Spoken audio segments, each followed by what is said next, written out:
Hi, I'm PJ Norton I'm Sheila Wofford. with Wayne Westline Community Schools Transportation.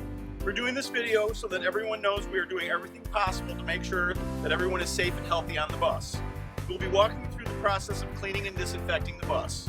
It will be done before the route, after each school, and when the bus is returned to the garage in the afternoon. This form is going to be filled out by each driver to ensure that that's done. So Sheila's going to grab the supplies she needs to clean the bus. She's going to put on her gloves. She's going to get her spray bottle, making sure that the spray is set on mist. She's going to open the roof hatches for ventilation. She's going to spray the bus starting from the front of the bus. We're going to start in the driver's compartment. The driver's seat, steering wheel, all buttons and controls, the handrail, the hand sanitizer. We're going to spray all the bus, the seat backs, all frequently touched surfaces on the bus from the front to the back. Once the bus is sprayed down, we're going to wait 3 minutes to allow the disinfectant to work on the surfaces. And then we're going to work our way from the back of the bus to the front of the bus, wiping down all the same surfaces, clean off the excess spray. And as you get off the bus, the last thing that should be done is the handrails and the hand sanitizer spray.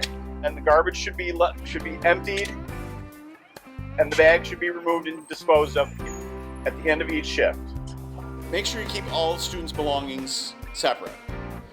Please do not stockpile supplies, as this will result in shortages.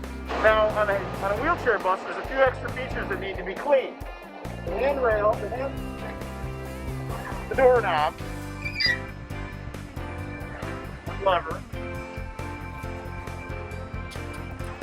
chain, retaining chain, and hand control. Now on the inside of the bus, we want to spray and clean the grab handles and the handrail. We want to spray and clean all of the hand controls on the tie downs, and then going back and wiping them down. Seatbelt should also be done.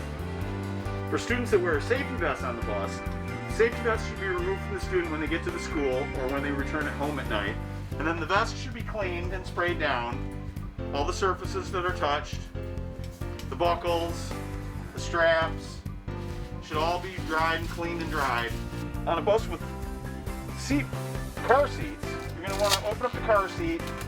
You're going to want to spray down the straps and the buckles, and wipe these down as well.